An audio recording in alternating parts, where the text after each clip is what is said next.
আসসালামু আলাইকুম। সবাই কেমন আছো? আশা করি সবাই ভালো আছো।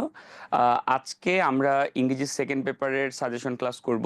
তো আমি একটু আমার কথাকে শুনতে পাওয়া যাচ্ছে কিনা?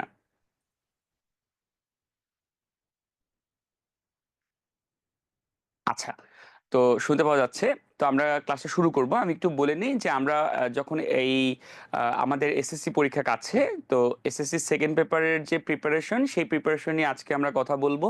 তো এই ক্লাসটাকে আমরা আসলে যেভাবে কমপ্লিট করব সেটা হচ্ছে যে এখানে আমরা এসএসসির যে সিলেবাসটা আছে সেই সিলেবাসটা নিয়ে আলোচনা করব। তারপর এই সিলেবাসের আমরা যে কোশ্চেনগুলো রয়েছে, কিছু কোশ্চেন আমরা সলভ করার ট্রাই করব। আমরা দেখব যে আসলে কোন কোন রুলসগুলো দরকার, কোন কোন নিয়মগুলো দরকার, এবং ওই টপিকগুলোতে যদি তোমাদের কোনো আদার কোনো কোশ্চেন থাকে সেই প্রশ্নগুলো তোমরা আমাকে জিজ্ঞেস করবা। তো আজকে ক্লাস শুরু করা যাক। তো আমরা যদি একটু দেখি যে আমাদের সবাই তো জানি যে আমাদের সেকেন্ড পেপারে টোটাল মার্ক হচ্ছে 100 মার্ক, এবং এখানে টোটাল মার্ক হচ্ছে 100 মার্ক, এবং এটা একটা 3 ঘন্টার পরীক্ষা।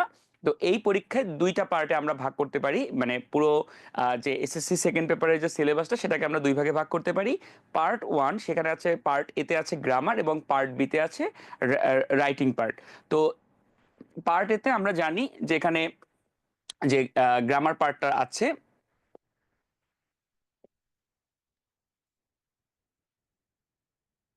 আচ্ছা, পার্ট ওয়ানে যে গ্রামার পার্ট আছে, এখানে আমরা জানি যে মার্ক আছে 60 মার্ক। 60 মার্কের কোশ্চেন করা হবে, এবং এখানে টোটাল কোশ্চেন হবে 11টা। তো এর মধ্যে কি কি আছে? প্রথমে আছে feel in the gap filling activities with and without clues. এছাড়া আছে cloze test with and without clues, substitution table, right forms of verb, passage narration, changing sentence, completing sentence, tag question, suffix prefix, connector, এবং আছে capitalisation and punctuation. এবং আমরা যদি mark দেখি, এখানে gap filling এর মার্ক হচ্ছে 5। তো যেখানে 10টা কোশ্চেন থাকে, প্রত্যেকটা হাফ মার্ক করে, টোটাল 5 মার্ক।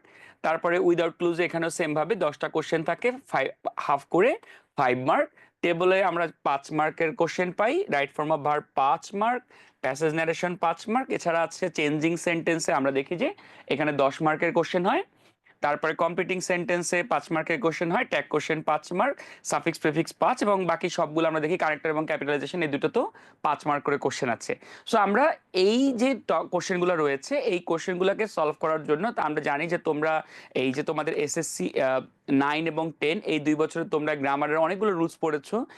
এই তো এই গ্রামারের রুলগুলো নিয়ে আমরা আসলে খুব বেশি যে একটা ক্লাসে, সহজ ক্লাসে যে আমরা আসলে খুব বেশি যে কোনো একটা পার্টিকুলার রুল শিখবো ব্যাপারটা এমন না। আমরা পুরো ইংরেজি সেকেন্ড পেপারের যে টোটাল সিলেবাসটা রয়েছে সেই সিলেবাস নিয়ে আজকের ক্লাসে আমরা আলোচনা করবো। আমরা একটু শুরু করি। তো আমরা যদি দেখি যে 1 নাম্বার যে কোশ্চেন হয় যে fill in the blanks with the words from the words from the box, you may need to change the form of some of the words, you may need to use one word more than once. মানে এখানে যে ওয়ার্ডগুলো দেওয়া আছে, তোমাদেরকে এই ওয়ার্ডগুলো ব্যবহার করে তোমাদেরকে হচ্ছে এই বক্সটা কমপ্লিট করতে হবে। তো আমরা একটু খেয়াল করি যে এখানে কয়েক রকমের জিনিস থাকতে পারে, যে কোনো ওয়ার্ড থাকতে পারে। আবার নর্মালি যদি প্রশ্ন যেটা হয়, সেক্ষেত্রে আমরা দেখি যে প্রিপোজিশন এবং আর্টিকেল দিয়ে কমপ্লিট করার কথা বলা থাকে। তো আমরা যদি একটু খেয়াল করি যে আমরা যদি টোটাল জিনিসটা দেখি যে আসলে এভাবে এই প্রশ্নগুলো আসলে সেই প্রশ্নগুলো সলভ করার জন্য আমার অ্যাপ্রোচ কি দরকার, বা আমার আসলে কোন কোন রুলসগুলো জানা দরকার, সেগুলো আমরা একটু খেয়াল করি। আমরা এখানে দেখি যে প্রথমে বলা হয়েছে man is the supreme being dash all creature. তো বলা হয়েছে মানুষ সর্বশ্রেষ্ঠ প্রাণী কাদের মধ্যে? All creature. তো কোনো কিছুর মধ্যে যখন কোনো কিছু থাকে তখন আমরা সেখানে অফ ব্যবহার করি। এটা আসলে বেসিক্যালি প্রিপোজিশনের রুলস থেকে এই কোশ্চেনটা হয়েছে। যেমন আমরা বলি কি যে আমরা এভাবে বলি যে ah, ah, Dhaka university of Dhaka city, তাই তো? বা এরকম আমরা বলি না যে একটা জায়গার মানে কোনো কিছুর মধ্যে যখন কোনো কিছু থাকে তখন সেক্ষেত্রে আমরা অফটা ব্যবহার করি। যেমন আমরা যদি বলি যে mango is a fruit of all other fruits, মানে সকল ফ্রুটের মধ্যে ম্যাঙ্গো একটা ফ্রুট। তো এইরকম ভাবে আমরা কিন্তু এই প্রিপোজিশনের ইউজটা আমাদের সবকিছু জানতে হবে। আমরা যদি সেকেন্ডলি খেয়াল করি, man has courage by dash, মানুষের সাহস আছে কিসে থেকে? মানে কোনো কিছু যখন কোনো কিছু থেকে শুরু হয় তখন আমরা সেখানে বাই ব্যবহার করি। আমরা প্রিপোজিশনের এই ব্যবহারটা আমরা দেখি, আমরা সেখানে ব্যবহার করি বাই। অর্থাৎ মানুষ জন্ম থেকেই সাহসী। সো ম্যান হ্যাজ কারেজ, মানুষের সাহস আছে, বাই বার্থ, তাহলে আমরা এই যে দেখো এখানে বাই ব্যবহার করা হয়েছে। তো মানুষের সাহস আছে কোত্থেকে, মানে কখন থেকে শুরু হয়েছে এই সাহসটা, বা কখন থেকে মানুষের এই সাহস আছে? মানুষের সাহস আছে জন্ম থেকে। এই যে দেখো, মানুষের আসে সাহস আছে জন্ম থেকে, যেটা দ্বারা he can do anything destructive. তাহলে আমরা কি ব্যবহার করব? বাই হুইচ, মানে যেটা দ্বারা he can do anything destructive or, তাহলে ডিস্ট্রাকটিভের অপোজিট তাহলে কি হতে পারে আমরা যদি একটু দেখি।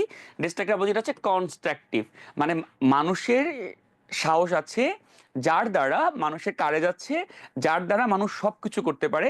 সেটা হতে পারে আইদার কনস্ট্রাকটিভ অথবা ডিস্ট্রাকটিভ, মানে যেটা হতে পারে তোমার কোনো কিছু তৈরি করার জন্য অথবা কোনো কিছু ভাঙার জন্য বা নষ্ট করার জন্য।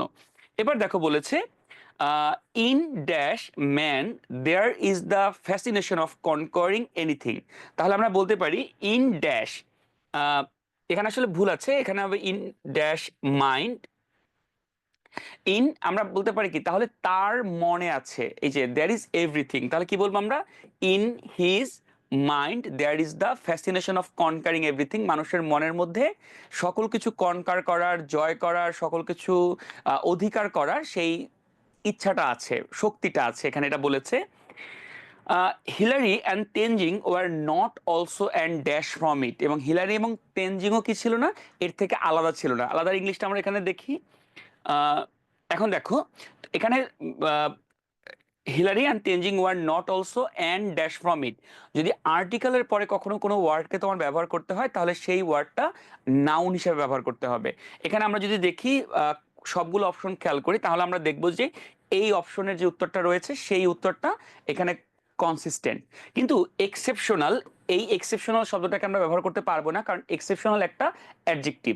কোনো ওয়ার্ডের শেষে যদি এ এল থাকে তাহলে সেটাকে আমরা অ্যাডজেক্টিভ বলি। যেমন ধরো ন্যাশন, ন্যাশন একটা নাউন, আবার ন্যাশনাল এটা একটা adjective.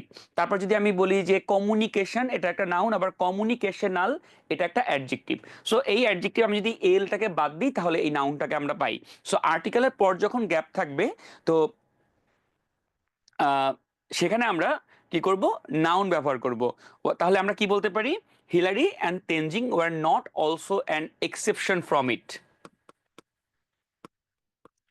exception from it. They were not daunted by difficulties dash dangers। তাহলে দেখো এখানে ডিফিকাল্টিজ আছে এবং ড্যাঞ্জার্স আছে। তো ডিফিকাল্টিজ এবং ড্যাঞ্জারকে আমরা আসলে কিভাবে যুক্ত করি? দুটা একই জিনিস, দুটা সেম জিনিসকে কানেক্ট করতে আমরা অ্যান্ড ব্যবহার করি। তাহলে আমরা কি বলতে পারি? বাই ডিফিকাল্টিজ অ্যান্ড ড্যাঞ্জার, মানে তারা ডাউনটেড অর্থ কি? ডাউনটেড মানে ভয় পাওয়া, তারপর কোনো কিছু বাধাগ্রস্ত হয় না, মানে বাধাগ্রস্ত হওয়া। তাহলে হিলারি এবং তেনজিং তারা বাধাগ্রস্ত হয়নি ডিফিকাল্ট কি কি দিয়ে? ডিফিকাল্টিজ এবং ড্যাঞ্জার দিয়ে তারা বাধাগ্রস্ত হয়নি, তারা ভীত হয়নি। all the dangers were overcome by them to conquer the highest peak dash the world। এখানে আবার দেখো তাহলে ওই যে একদম প্রথমে যে রুলটা বলেছিলাম যে আমরা যে প্রিপোজিশন, আমি আবার বলছি যে এই ক্লাসে কিন্তু আমরা আসলে টোটাল সকল কিছু নিয়ে আমরা আলোচনা করতে পারবো না। আমরা আলোচনা করব যে একটা প্রশ্ন সলভ করতে কোন কোন নলেজগুলো দরকার হয়। তার মধ্যে আমি প্রথমেই বলেছিলাম যে এই ধরনের প্রশ্নগুলো সলভ করতে প্রিপোজিশনের নলেজটা খুব গুরুত্বপূর্ণ এখানে। তো একটা প্রিপোজিশনের ব্যবহার আমি বললাম যে আমরা অফটাকে কখন ব্যবহার করি, যখন অনেক কিছুর মধ্যে একটা জিনিসকে আমরা নির্দিষ্ট করি তখন তার আগে আমরা অফ ব্যবহার করি। যেমন এখানে আমাদের বলতে হবে all the dangers were overcome by them to conquer the highest peak dash the world, মানে পৃথিবীর মধ্যে সর্বোচ্চ চূড়া। তো পৃথিবীর মধ্যে এখানে আমরা কি ব্যবহার করব? Of the world for dash courage and hardship their names have been dash in history। তাহলে আমরা কি বলতে পারি? তাদের সাহস, তাহলে for their courage, for their courage and hardship their names have been dash in history। আমরা দেখি যে ভার্বের যে ফর্মটা এটাও একটু খেয়াল রাখবে, যে আমরা যখন হ্যাভ বিন দেখি, have been, has been, had been অথবা হ্যাভ, হ্যাজ, হ্যাড, এরপরে ভার্বের আইএনজিও হতে পারে এবং ভি3ও হতে পারে। আইএনজি হয় কখন? যখন তোমার সিন্স বা ফর থাকে তখন আইএনজি ব্যবহার করি আমরা, সিন্স ফর না থাকলে আমরা ভি3 ব্যবহার করি। তাহলে বা খেয়াল করে দেখবা যে এখানে তাদের নাম তো তারা নিজেরা লেখে নাই, তাদের নাম লেখা হয়েছে। সো এটা কখনোই অ্যাক্টিভ কিছু মিন করে না, এটা মিন করে প্যাসিভ। প্যাসিভের ক্ষেত্রে আমরা হ্যাভ, হ্যাজ এর পরে ভি3 বসাই। সো রাইটের ভি3 কি হবে? Written. So have been written in history. So এরকম একটা প্রশ্ন আমরা সলভ করার ক্ষেত্রে আমাদের, আবার বলছি, আমাদেরকে কয়েকটা পয়েন্ট মাথায় রাখতে হয়। প্রিপোজিশনের নিয়ম, আর্টিকেলের নিয়ম, তারপর হচ্ছে ওয়ার্ডের ফরমেশন, কিভাবে একটা কোন কোন ফরমেশনে কোন কোন ওয়ার্ডটা ব্যবহৃত হয়, এই বিষয়গুলো তোমাদেরকে শিখতে হবে। আমরা এবারে যদি খেয়াল পরের টপিকটায় যাই, এই এই অ্যান্সারগুলো তো তোমরা দেখবা যে এই অ্যান্সারগুলো হচ্ছে এখানে দেওয়া আছে। তারপরে যদি আমরা পরের, তাহলে তোমরা একটু, তোমরা চেষ্টা করবা এই অ্যান্সারগুলো নিজেরা একটু খাতায় লিখতে, মানে অ্যান্সারগুলো না লিখতে, মানে কোশ্চেন দেখে অ্যান্সারগুলো লিখতে, দেন একটু মিলাই নেওয়ার ট্রাই করবা। আর তোমরা যারা আছো তোমরা একটু অ্যান্সারগুলো করার চেষ্টা করবা। এবার খেয়াল করে দেখো যে 2 নাম্বার যে কোশ্চেনটা, এই 2 নাম্বার কোশ্চেনটা থেকে আমরা একটু আবার যদি খেয়াল করি, feel in the blanks with suitable words. আচ্ছা, এখন এখানে আসলে আমাদের কিভাবে করতে হবে, এখানে আমাদের কোনো অপশন দেওয়া থাকবে না। এখন অপশন না দেওয়া অনেকের কাছে এটা খুব একটা বড় চ্যালেঞ্জ, যে ভাইয়া অপশন দেওয়া না থাকলে আমরা আসলে কিভাবে অ্যান্সার করব, কারণ আমাদের তো অত ভোকাবুলারিটা অত বেশি স্ট্রং না, আমি তো অত বেশি ভোকাবুলারি জানি না, আমার তো ওয়ার্ড কখন কোথায় কোনটা বসাবে এই ব্যাপারটা অত বেশি ক্লিয়ার না। সো আমি আসলে কি করতে পারি এই জায়গাটায়, মাথায় রাখবা যে বোর্ডের যে কোশ্চেনগুলো সেখানে ইনস্ট্রাকশন দেওয়া থাকে যে তুমি তোমার সেন্টেন্স কমপ্লিট, বা মানে সেন্টেন্স কমপ্লিট হয়, সেন্টেন্স মিনিংফুল হয়, এমন যে কোনো জিনিস দিয়ে যদি তুমি অ্যান্সার করো, এই অ্যান্সারটা অবশ্যই তোমার অবশ্যই কারেক্ট হয়। তাহলে এখানে ভয় পাওয়ার কিচ্ছু নাই। তোমাদের তাহলে 2টা পয়েন্ট মাথায় রাখতে হবে। তুমি সেন্টেন্সটাকে এমনভাবে বিল্ড করবা যাতে করে ওই সেন্টেন্সটা গ্রামাটিক্যালি কারেক্ট হয়। নাম্বার 2, ওই সেন্টেন্স যাতে একটা কনসিস্টিং, মানে একটা মানে কনসিস্টেন্ট একটা মিনিং থাকে। এই দুটো বিষয় খেয়াল রাখলে তোমার এই অ্যান্সার গুলো কারেক্ট হবে। তো আমরা একটু চেষ্টা করি, দেখি যে কিভাবে এই অ্যান্সার গুলো করা যেতে পারে। তোমরা কি আমার কথা শুনতে পাচ্ছ? প্লিজ একটু রিপ্লাই করে জানাও যে আমার কথা শোনা যাচ্ছে কিনা।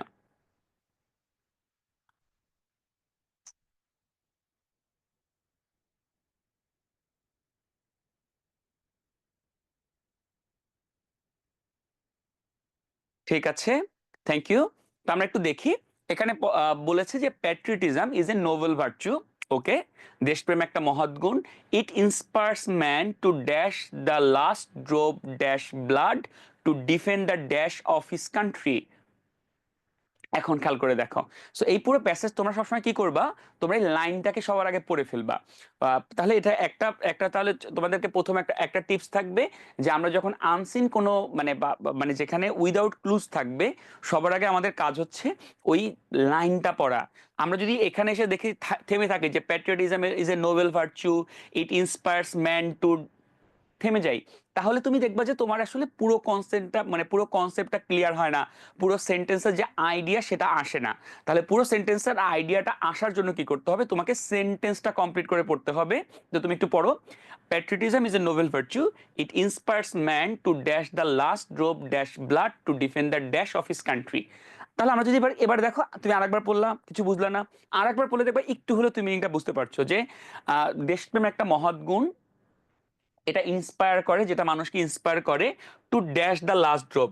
যদি কোনো সেন্টেন্সে দেখো টু থাকে, এখানে জিনিসটা যেটা মনে রাখতে হবে, যে ফিল ইন দ্য ব্ল্যাঙ্কস এর ক্ষেত্রে যদি কোথাও দেখো যে প্রিপোজিশনের পরে ফাঁকা জায়গা আছে, তোমরা সেখানে ব্যবহার করবা ভার্ব প্লাস আইএনজি। কিন্তু যদি টু থাকে, তাহলে টু এর পরে ব্যবহার করবা ভি ওয়ান। ভি ওয়ান মানে ভার্বের বেস ফ্রম। আর তবে এটারও এক্সেপশন আছে, কিছু টু এর পরে ভার্বের আইএনজি হয়, বাট সেটা আমরা এখানে আর আলোচনা করছি না। এরকম টু আছে, যেমন ধরো with a view to, look forward to, accuse to, accustom to, get use to, become, তারপর আছে বি অ্যাকাস্টম টু। এই সব ক্ষেত্রে আমরা আসলে ভার্বের ওই টু এর পরেও ভার্বের আইএনজিটা ব্যবহার করি, কিন্তু in that cases, in this case, এখানে কিন্তু আমরা আসলে সেরকম কোনো ফ্রেজেস দেখছি না। সো এখানে আমরা টু এর পরে কি ব্যবহার করব, ভার্বের বেস ফর্ম ব্যবহার করব। সো ইট ইন্সপায়ার্স ম্যান, এটা মানুষকে ইন্সপায়ার করে, মোটিভেট করে, মানুষকে প্ররোচিত করে, কি করার জন্য, টু, কি বলবো আমরা, বলো, টু শেড বলতে পারি। শেড মানে রক্ত দেওয়া, রক্ত দেওয়ার একটা ইংরেজি হচ্ছে শেড। তোমরা একটু অ্যান্সার গুলো লিখে লিখে দেখাও, মানে তোমরা যারা ওই যে মেসেজ অংশটা, মেসেজ আছে ওখানে একটু অ্যান্সার গুলো লেখার ট্রাই করো। টু টু শেড, শেড হতে পারে, কেন স্যাক্রিফাইস তো হতে পারে। স্যাক্রিফাইস মানে কি, ত্যাগ করা। তাহলে তার মানুষের তার শেষ রক্তবিন্দু ত্যাগ করে। এখন দেখো, একটু আগে যেটা পড়িয়েছিলাম, টু শেড দেয়ার লাস্ট ড্রপ ড্যাশ ব্লাড, তার মানে তার ব্লাডেরও শেষ অংশ। তাহলে কোনো কিছুর অংশ, কোনো কিছুর পার্ট, এটা বোঝাতে আমরা অফ ব্যবহার করি। তাহলে তুমি যদি এখানে অফ ব্যবহার করো, তোমার অ্যান্সারটা কারেক্ট হবে। So to shed the last drop of blood to defend the dash of the country. এখানে অ্যান্সারটা কি হবে? একটু অ্যান্সার করার ট্রাই করো তো দেখি কি অ্যান্সার হতে পারে এখানে। Two defend the dash of their country কি হবে? টু ডিফেন্ড দ্য অনার হতে পারে, মানে দেশের সম্মান বাঁচাতে তারা অনার হতে পারে, দেশের সম্মান বাঁচাতে তারা শেষ রক্তবিন্দু তারা স্যাক্রিফাইস করে, শেষ রক্তবিন্দু তারা কি করে? শেড করে। আমরা কি বলতে পারি? অনার বলতে পারি, ইন্ডিপেন্ডেন্স অফ হিস কান্ট্রি বলতে পারি, আমরা বলতে পারি ফ্রিডম অফ হিস কান্ট্রি বলতে পারি। তারপর কি বলা হয়েছে? A man without patriotism is no better than beast. খেয়াল করে দেখো, সো এখানে একটা আর্টিকেল লাগবে। বিস্ট, বিস্ট একটা কমন নাউন। কমন নাউন কোনো সেন্টেন্সে একা ব্যবহৃত হতে পারে না। কমন নাউন যখন কোনো সেন্টেন্সে ব্যবহৃত হয় তার আগে অবশ্যই একটা আর্টিকেল হয়। যেমন ধরো, অথবা এস বাই এস যুক্ত হয়। যেমন ধরো, তুমি কি রিভার শব্দটাকে তুমি কি কোনো সেন্টেন্সে রিভার অথবা রিভার্স এই দুটো বাদে ব্যবহার করতে পারবা? পারবা না। তুমি কি বলতে পারবা দেয়ার ইজ রিভার? বলা যাবে না। তোমাকে বলতে হবে দেয়ার আর রিভার্স, অথবা বলতে হবে দেয়ার ইজ আ রিভার। আরো সহজ করলে, বয় একটা কমন নাউন। সো বয় যখন কোনো সেন্টেন্সে ব্যবহৃত হয় তখন হয় এর সাথে এস বাই এস যুক্ত হয়, অথবা বয়ের আগে আর্টিকেল যুক্ত হয়। তাহলে তুমি কি বলতে পারবা? তুমি বলতে পারবা আ বয় ইজ রিডিং, অথবা বয়েজ আর রিডিং। তুমি শুধু বয়টাকে কিন্তু কোনো সেন্টেন্সে ব্যবহার করতে পারবে না। সো এখানে দেখো বিস্ট আছে, বিস্ট মানে প্রাণী, তো অ্যানিমাল। তো এর আগে তোমাকে একটা আর্টিকেল ব্যবহার করতে হবে। আর্টিকেল তো ডেফিনেটলি এ হবে এখানে, এছাড়া তো আর কোনো আর্টিকেল আমরা ব্যবহার করতে পারবো না এখানে। So better than a best, আর true dash is honoured by all. তাহলে এখানে আমরা কাকে নিয়ে কথা বলছি? প্যাট্রিয়টকে নিয়ে কথা বলছি। তাহলে আমরা এখানে কি ব্যবহার করবো? A true patriot is honored by all. একজন সত্যিকারের দেশপ্রেমিক সবার দ্বারা সম্মানিত হন। He things for the dash of his country.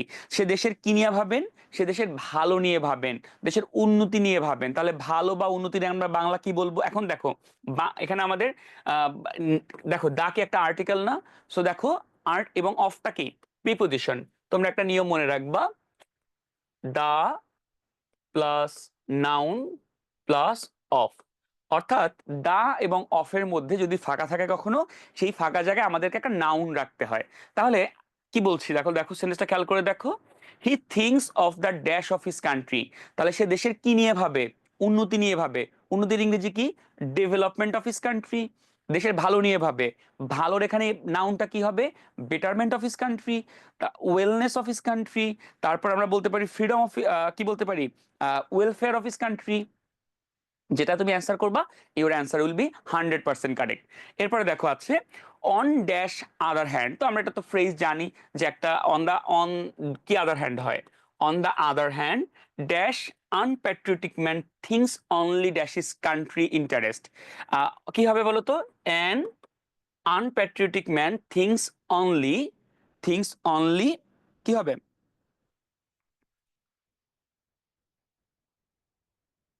thinks only dash his country's interest, those who die for the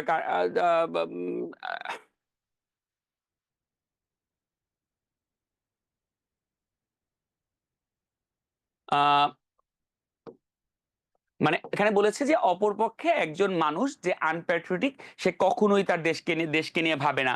তাহলে কি হবে? আনপ্যাট্রিয়টিক man things only for his country বা অনলি অফ হিজ কান্ট্রি, কারণ এখানে একটা অ্যাপ্রোপ্রিয়েট ব্যবহার করা হচ্ছে। থিঙ্ক অফ মানে হচ্ছে কোনো কিছু নিয়ে চিন্তা করা। এবার দেখো, those who die for the country are true patriots, মানে যারা দেশের জন্য মারা যায় তারাই সত্যিকারের দেশপ্রেমিক। They are remembered even dash their death, তাদেরকে স্মরণ করা হয় এমনকি তাদের মৃত্যুর পরেও। তো ইভেন আফটার দেয়ার ডেথ। তাহলে আমরা দেখতে পাচ্ছি যে এখানে আমাদের প্রোনাউনের ব্যবহার রয়েছে, এখানে নাউনের ব্যবহার রয়েছে, অ্যাডজেক্টিভের ব্যবহার রয়েছে।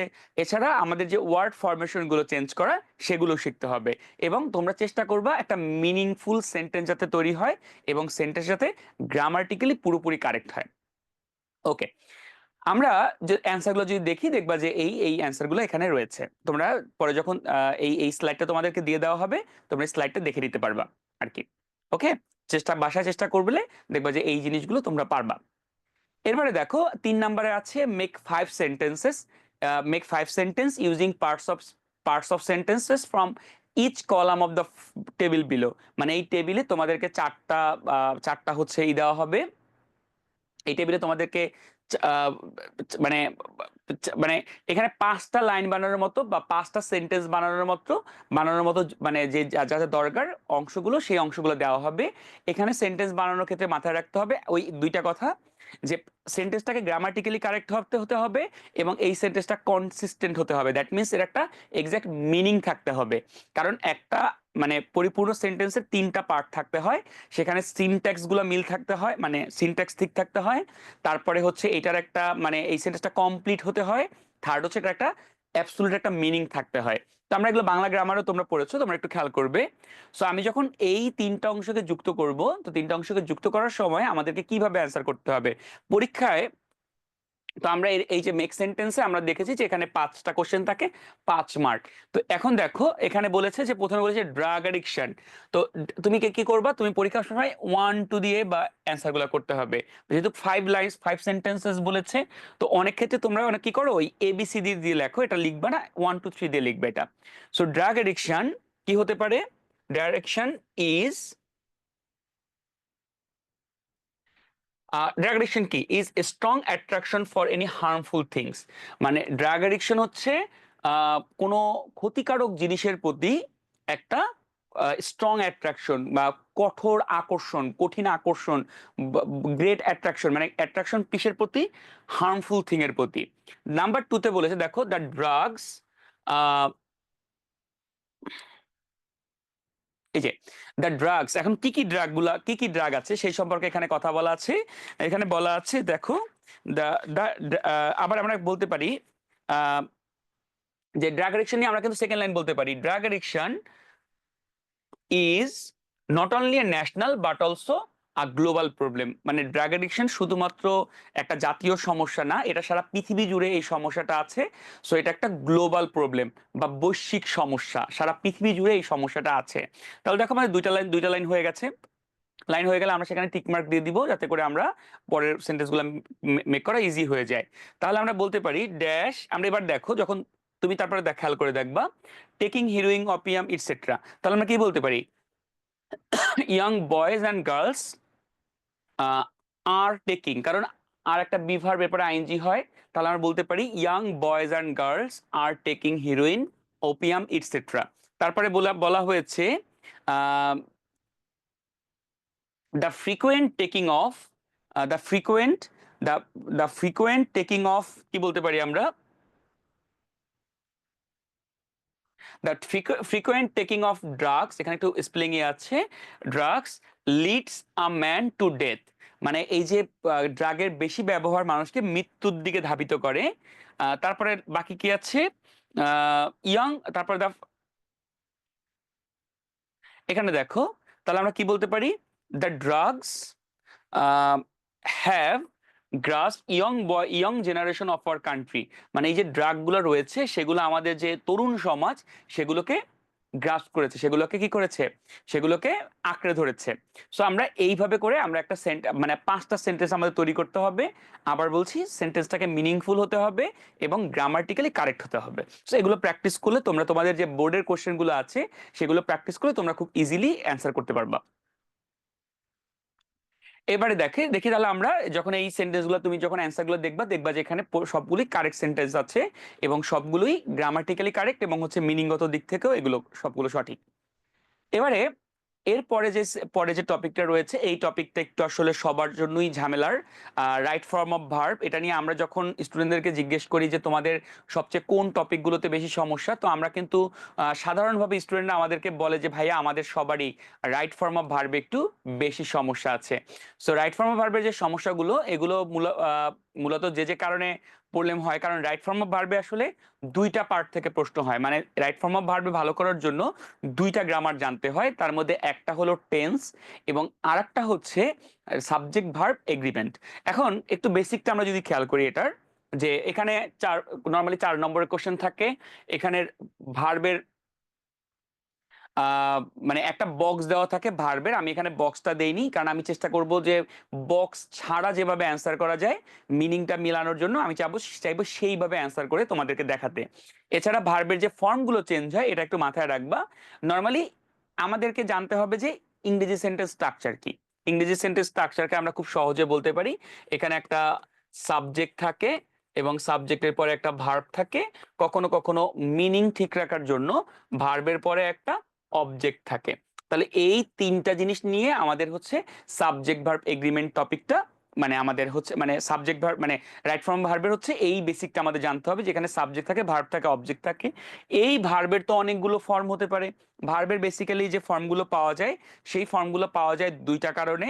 প্রথম কারণটা হচ্ছে ভার্বের আমরা ফর্ম পাই হচ্ছে টেন্সের কারণে। টেন্সের বেসিকটা তো আমরা সবাই জানি, তিন রকমের টেন্স হয়, তাদেরকে আবার চার ভাগে ভাগ করা যায়। তিন রকমের টেন্স হচ্ছে তিন রকমের টেন্স হচ্ছে প্রেজেন্ট, পাস্ট, ফিউচার। এদেরকে ভাগ করা যায় indefinite, continuous, perfect, perfect continuous. তাহলে এই যে 12টা টেন্স পাওয়া যায়, এই 12টা টেন্সের জন্য ভার্বগুলো কি হয়, ডিফারেন্ট হয়।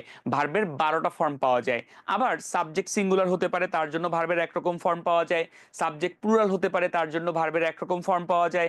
সাবজেক্ট ফার্স্ট পার্সন হতে পারে, সেকেন্ড পার্সন হতে পারে, থার্ড পার্সন হতে পারে। এই পার্সন গুলোর জন্য তো ভার্বের যে ফর্মগুলো পরিবর্তন হয়, এই সবগুলো ফর্মই হচ্ছে রাইট ফর্ম অফ ভার্ব। তো আমরা যদি রাইট ফর্ম অফ ভার্বের টপিকগুলো নিয়ে একটু একটু আলোচনা দেখি, তোমরা যেটা করবা তোমাদের বই থেকে রাইট ফর্ম অফ ভার্বের যে রুলসগুলো আছে রুলসগুলো তোমরা একটু রিভিশন দিতে পারো, তার সাথে এক্সাম্পলগুলো পড়বা। আর পরীক্ষায় যখন কোশ্চেন আসে তো তোমাদের তো বক্সে দেওয়া থাকে, বক্সে না দেওয়া থাকলেও তোমাকে মিনিং বক্সে তো দেওয়া থাকবে, বাট আমরা চেষ্টা করবো এখানে মিনিং গুলো মিলিয়ে কিভাবে আমরা অ্যান্সার গুলো করতে পারি একটু খেয়াল করবা। তো এবং ভার্বের সেই ফর্মগুলো কিভাবে চেঞ্জ হয়। প্রথমে বলেছে formalin is a very toxic chemical which is widely, মানে ফরমালিন হচ্ছে একটা খুবই বিষাক্ত রাসায়নিক পদার্থ, হুইচ ইজ ওয়াইডলি ইউজড, যেটাকে অনেক বেশি ব্যবহার করা হয় in fish and fish product, মাছ এবং মাছ জাতীয় যে মাছ থেকে যে খাদ্য তৈরি হয় সেই জায়গাগুলোতে এই ফরমালিনের ব্যবহারটা অত্যন্ত বেশি। ফ্রুটস অ্যান্ড ভেজিটেবল, এছাড়া ফ্রুটস এবং ভেজিটেবলের ক্ষেত্রে আমরা এই ফরমালিনের ব্যবহারটা দেখি। উইথ এ ভিউ টু, দেখো এই এই জিনিসটা তোমাদেরকে মাথায় রাখতে হবে। আমি কিন্তু একটু আগে পড়ানোর সময় বলেছিলাম আসলে পুরো গ্রামার ব্যাপারটাই হচ্ছে একটা মানে একটা পুরো জিনিসটা আসলে একটার সাথে একটা খুব ইন্টার রিলেটেড, ইন্টার কানেক্টেড। তুমি যখন একটা টপিক ভালো করে পড়বা অন্য টপিকে দেখবা ওই টপিক থেকে তুমি কিছু হেল্প পাচ্ছ। আমি কিন্তু একটাকে বলেছিলাম যে প্রিপোজিশনের পরে ভার্বের আইএনজি হয়, এর একটা এক্সেপশন আছে, সেটা হচ্ছে টু। যদি কোনো সেন্টেন্সে টু থাকে তাহলে তারপরে ভার্বের আইএনজি হয় না, টু এর পরে ভার্বের ভি1 বা ভার্বের বেস ফর্মটা হয়। এরও আবার এক্সেপশন আছে, যদি কোনো সেন্টেন্সে থাকে look forward to, with a view to, accuse to, accustom to, get use to, be use to, তাহলে ওই টু এর পরে ভার্বের আইএনজি হয়। তাহলে আমরা বলতে পারি কি, আমরা সেন্টেন্সটা খেয়াল করি, ফরমালিন খুবই টক্সিক কেমিক্যাল যেটাকে ব্যবহার করা হয় ফিশ এবং ফিশ প্রোডাক্টস এর মধ্যে। এছাড়া ফ্রুটস অ্যান্ড ভেজিটেবল মানে হচ্ছে ফ্রুটস বলতে আমরা সবাই জানি যে ফল এবং সবজির মধ্যে ব্যবহার করা হয়। With a view to, with a view to অর্থ কি, উদ্দেশ্যে। কি উদ্দেশ্যে, with a view to dash them for a long time, তাদেরকে সংরক্ষণ করার উদ্দেশ্যে। তাহলে তুমি কি ব্যবহার করবা, সংরক্ষণের ইংরেজি কি, প্রেজার্ভ। কিন্তু প্রেজার্ভ ফর্মটাকে আমরা এখানে ব্যবহার করতে পারবো না, কারণ এখানে আমাদের যেহেতু উইথ এ ভিউ টু আছে, সো প্রেজার্ভের আইএনজি ফর্মটা ব্যবহার করতে হবে। সেটা কি, preserving for a long time. If আচ্ছা এখানে সরি, এটা স্পেলিংটা একটু ইয়ে আছে। If formalin dash to any foodstuff, এখন খেয়াল করে দেখো এখানে আমাদের আর একটা বেসিক শিখতে হবে, সেটা হচ্ছে কোন একটা সেন্টেন্স অ্যাক্টিভ কখন হয় আর কোন একটা সেন্টেন্স প্যাসিভ কখন হয়। এটা মাথায় রাখবে এভাবে যে দেখো এই সেন্টেন্সের সাবজেক্টটা হচ্ছে ফরমালিন, তো ফরমালিন কি আহ, নিজে ব্যবহৃত হয় না ফরমালিনকে ব্যবহার করা হয়। যেহেতু ফরমালিন নিজেকে নিজে ব্যবহার করে না, ফরমালিনকে ব্যবহার করা হয়, তাহলে সেজন্য এই সেন্টেন্সটা ডেফিনেটলি প্যাসিভ হতে হয়। তাহলে আমরা কি বলবো, ফরমালিন শুধু ইউজ বলবো নাকি আমরা বলবো ইজ ইউজড। তাহলে আমরা বলতে পারি formalin is used to any food stuff once, মানে ফরমালিনকে যদি কোনো খাদ্যদ্রব্যে একবার ব্যবহার করা হয়, it can not be dashed, can not be dash easily, তোমার কয়েকটা জিনিস মাথায় রাখবা, যদি কোনো সেন্টেন্সে বি থাকে তাহলে আমরা ভার্বের আইএনজি ব্যবহার করতে পারি, অথবা বি থাকলে আমরা ভি3 ব্যবহার করি। তো এটা হচ্ছে অ্যাক্টিভ এবং এটা হচ্ছে প্যাসিভ। তো দেখো এই যে ফরমালিনটার ক্ষেত্রে দেখো, ফরমালিনটা যে ব্যবহার করা হচ্ছে এটা তো ফরমালিন নিজে ব্যবহার করছে না। আবার ফরমালিনকে যদি ধুয়ে ফেলা হয়, ফরমালিনকে যদি ধুয়ে ফেলা হয়, এই ধুয়ে ফেলার কাজটাও কিন্তু ফরমালিন নিজে করতে পারবে না। এই ধুয়ে ফেলার কাজটা কিন্তু ফরমালিনকে অন্য কেউ করবে। তাহলে আমরা কি বলতে পারি? ইট can not B washed easily. Even dash with hot water is not effective enough. Even dash with hot water, তাহলে কি বলতে পারি আমরা? ইভেন ওয়াশিং বলতে পারি, মানে পানিতে ধুয়ে ফেলাও কি এফেক্টিভ না। Even washing with hot water is not effective enough to make goods, to make foods safe. মানে কি, মানে হচ্ছে যে এবং এই যে খাবার মানে ফুড যেগুলো রয়েছে এদেরকে পানিতে ধুয়ে ফেলাটাও কি না, এনাফ না। কিসের জন্য এনাফ না? যাদের এদেরকে সেফ বানানোর জন্য এনাফ না। মানে ফরমালিনটা এতটাই হার্মফুল, যেটা যদি একবার ব্যবহার করা হয় এরপর যদি আমরা এটাকে ধুয়ে ফেলি তাহলে এটা খুব বেশি পরিষ্কার, মানে এটা হার্মলেস হয় না, খুব হার্মফুল থেকে যায়। ইভেন যদি তুমি হট ওয়াটার দিয়ে এটাকে ওয়াশ করো, এবং এটা washing it with hot water is not enough to make food safe, মানে এটাকে আমরা সেফ সেফ না আর কি। So our people dash to the high risk of formalin intoxication. এখানেও খেয়াল করে দেখো, আমাদের যে লোকজন তারা কি হয়েছে, তারা তারা তো আর নিজেকে নিজে তারা তো আর নিজেকে নিজে এক্সপোজ করছে না, তাদেরকে এক্সপোজ করা হচ্ছে ফরমালিন ইনটক্সিকেশনে বা ফরমালিন বিষক্রিয়ার মধ্যে। যেহেতু তারা নিজেরা নিজেদের করছে না, ব্যবসায়ীরা তাদেরকে এই বা যারা এই ম্যাল প্র্যাকটিসের সাথে জড়িত তারা যেহেতু তাদেরকে এক্সপোজ করছে এই রিস্কের মধ্যে, সো আমরা কি বলতে পারি? are exposed. So our people are exposed to high risk of formalin intoxication. The use of formalin and other poisonous substances in food products dash various alarming diseases like liver cirrhosis, cancer, etc. তাহলে আমরা বলতে পারি যে ফরমালিনের ব্যবহার এবং হলো অন্যান্য বিষাক্ত পদার্থের ব্যবহার আহ, কি করছে, কি করছে বলতো? তারা তৈরি করছে বিভিন্ন is causing various alarming diseases like liver cirrhosis, cancer, etc. Long time use of formalin certainly dash one to death.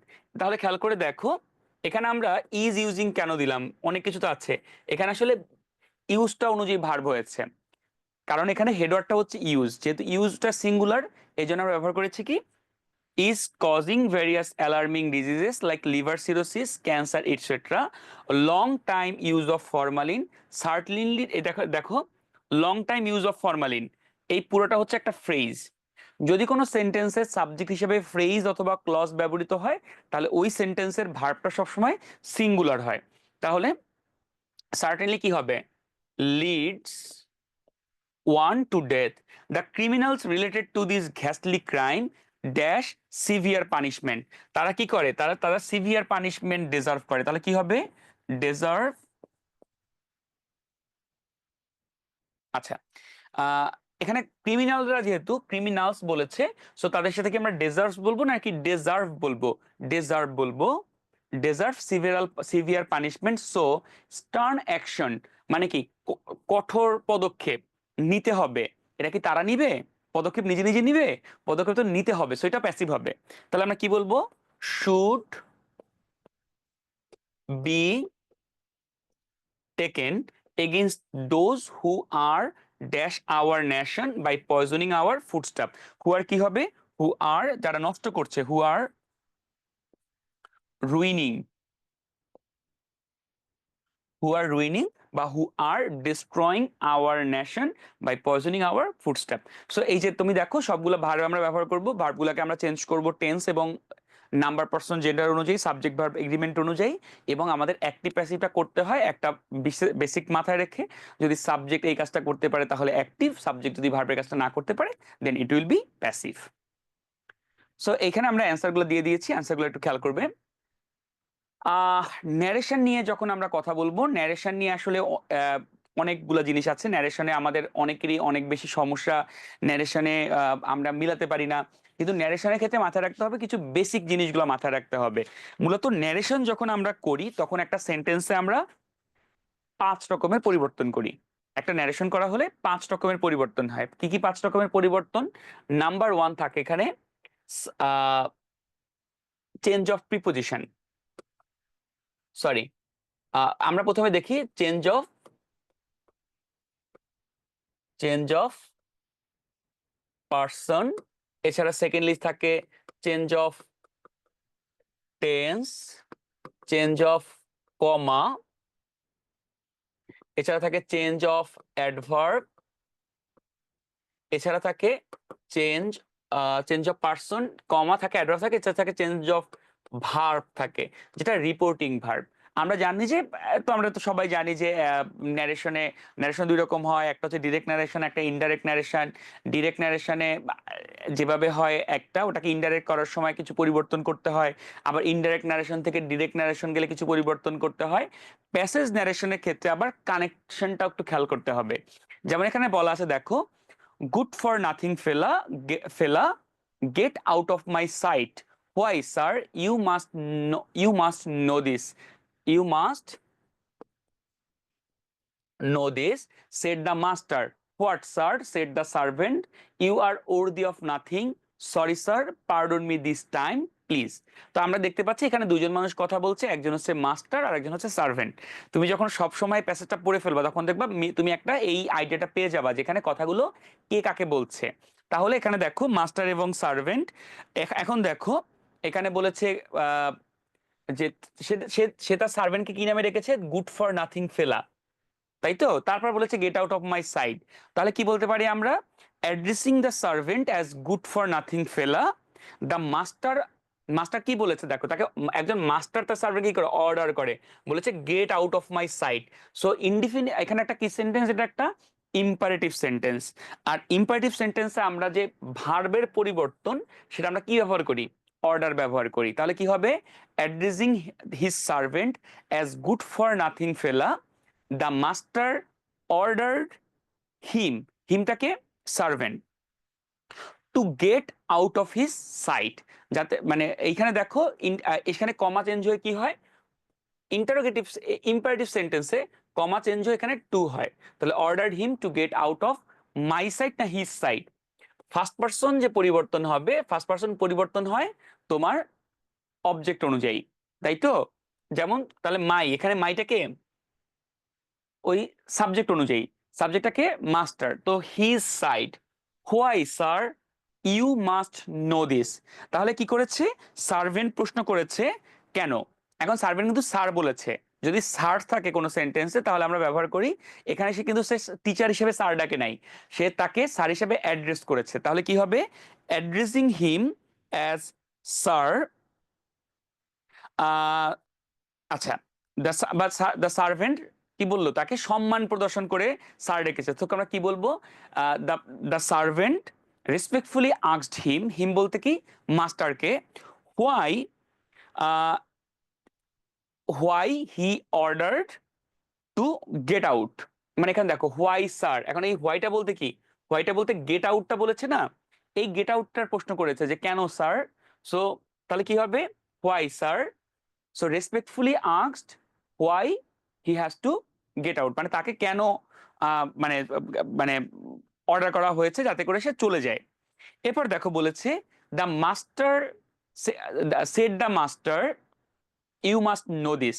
তাহলে বলেছে the master replied that he বলতে কয়ে servant, that he must know this. Must change, must know কি হয়ে যাবে? Must have known. He must have he must have known. তারপর বলেছে the master. এরপরে বলেছে দেখো এই মাস্টার কিন্তু আবার এবারে দেখো আচ্ছা, তারপরে সার্ভেন্ট আবার প্রশ্ন করেছে হোয়াট স্যার। এরপরে আবার মাস্টার বলেছে you are worthy of nothing. So the master replied that কে worthy of nothing? Servant, that he was worthy of nothing. এখানে দেখো টেন্সের পরিবর্তন, এখানে আছে প্রেজেন্ট ইনডেফিনিট। আমরা জানি যে টেন্সের পরিবর্তন হলে কি হয়, প্রেজেন্ট ইনডেফিনিট চেঞ্জ হয়ে যায়, পাস্ট ইনডেফিনিট হয়ে যায়। So he was worthy of nothing. এবার দেখো সরি স্যার আছে, যদি কোনো সেন্টেন্সে সরি স্যার থাকে তাহলে আমরা এখানে ব্যবহার করি রেসপেক্টফুলি অ্যাপোলোজাইজড। সরির জন্য অ্যাপোলোজাইজ এবং স্যারের জন্য রেসপেক্টফুলি। তাহলে আমরা বলতে পারি কি, এটা বলেছে কে, সার্ভেন্ট বলেছে।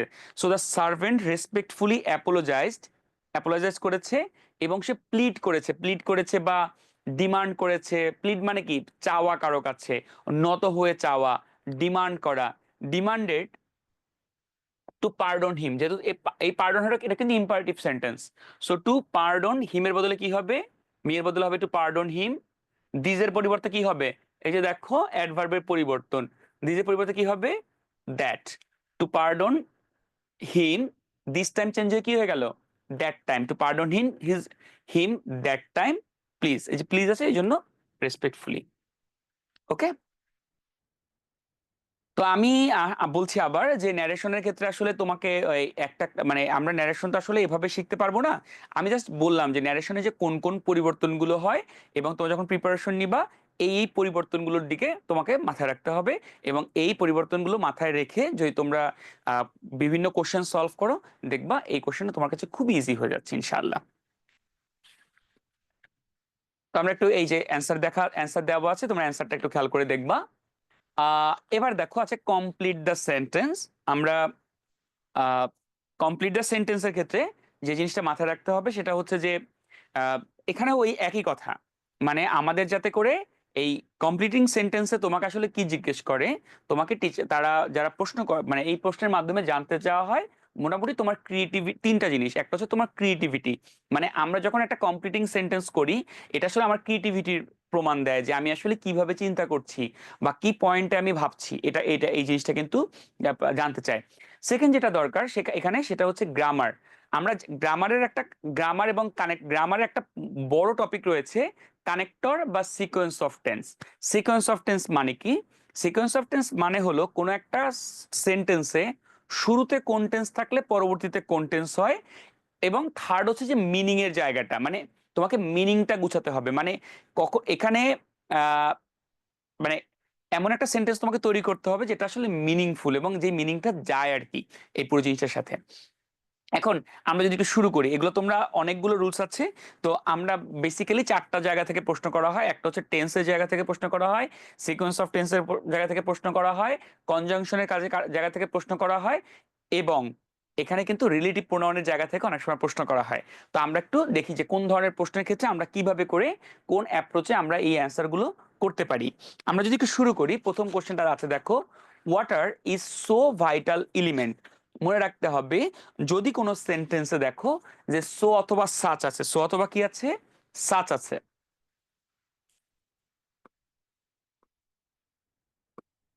তাহলে ওই সেন্টেন্সে পরবর্তীতে দ্যাট প্রয়োজন হয়।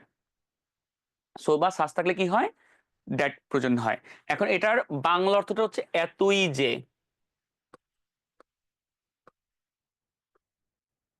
এতই যে। তাহলে বলেছে ওয়াটার পানি ইজ সো ভাইটাল এলিমেন্ট, এতই প্রয়োজনীয় উপাদান যে, তাহলে আমরা কি বলতে পারি, বাংলায় তো হয়ে গেছে যে পানি এতই গুরুত্বপূর্ণ উপাদান যে, তাহলে তুমি এভাবে চিন্তা করবা, তুমি বাংলায় চিন্তা করতে পারবা যে ওয়াটারটা পানি এতই গুরুত্বপূর্ণ উপাদান যে নোবডি, কেউ পানি ছাড়া বাঁচতে পারে না। So that nobody can live without it. এবার দেখো বলেছে ইট ইজ ওয়াটার হুইচ। তো এই হুইচ হচ্ছে একটা রিলেটিভ প্রোনাউন। দেখো এখানে রিলেটিভ প্রোনাউন কোনো যখন কোনো ব্যক্তি বা বস্তুকে নির্দেশ করে, ব্যক্তি বা বস্তুর পরে বসে, তখন আসলে ওই ব্যক্তি বস্তুকে নির্দেশ করে। সে পানি, ইট ইজ ওয়াটার, হুইচ অর্থাৎ যেটি বা যা, ইট ইজ ওয়াটার এটা পানি, হুইচ আমরা কি করি, which is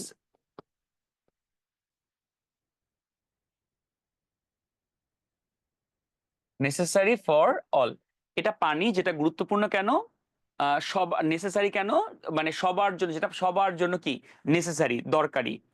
our agriculture which, আবার দেখো আমাদের এগ্রিকালচার নিয়ে যদি কি বলা যায়, তাহলে আমরা বলতে পারি hour agriculture which depends on water. আমাদের এগ্রিকালচার যেটা ডিপেন্ড করে, হুইচ ডিপেন্ডস অন ওয়াটার, এটা বলতে পারি। অথবা বলতে পারি hour agriculture which is our main occupation. মানে আমাদের যে এগ্রিকালচার আছে সেটা আমাদের জন্য কি বলতো, যেটা which is our main occupation, মানে কৃষি হচ্ছে আমাদের প্রধান পেশা। এবার দেখো আছে দো, Bangladesh is blessed with many river. এখানে একটা ব্যাপার জানতে হবে, সেটা হচ্ছে কন্ট্রাস্ট। কন্ট্রাস্ট মানে যেটা হওয়ার কথা সেটা হবে না, সাধারণত যেটা হওয়ার কথা সেটা হবে না, আবার যেটা হওয়ার কথা না সেটা হবে। এই ব্যাপারটাকে আমরা ইংরেজিতে কন্ট্রাস্ট বলি। এবং এই কন্ট্রাস্ট থাকলে কোন একটা সেন্টেন্সে সেখানে ব্যবহৃত হয় দো, ব্যবহৃত হয়, অথবা হচ্ছে অলদো ব্যবহৃত হয়, ডেসপাইট ব্যবহৃত হয়, এছাড়া হচ্ছে ইনস্পাইট অফ ব্যবহৃত হয়। তো দেখো এখানে বলেছে, এবং এই দো অর্থ এই শব্দগুলোর অর্থ হচ্ছে যদিও। যদিও বাংলাদেশ ইজ দো Bangladesh is blessed with many reverse, যদিও বাংলাদেশ কি অনেক নদী আছে, বাংলাদেশ নদীর এত বেশি নদী যে এটা দ্বারা বাংলাদেশ ব্লেসড, তাই তো। দো বাংলাদেশ ইজ ব্লেসড, আশীর্বাদ পুষ্ট, উইথ মেনি রিভার্স, অনেক নদী দ্বারা। উই, যদিও অনেক নদী আছে, তাহলে আমরা বলতে পারি কি উই স্টিল ল্যাক,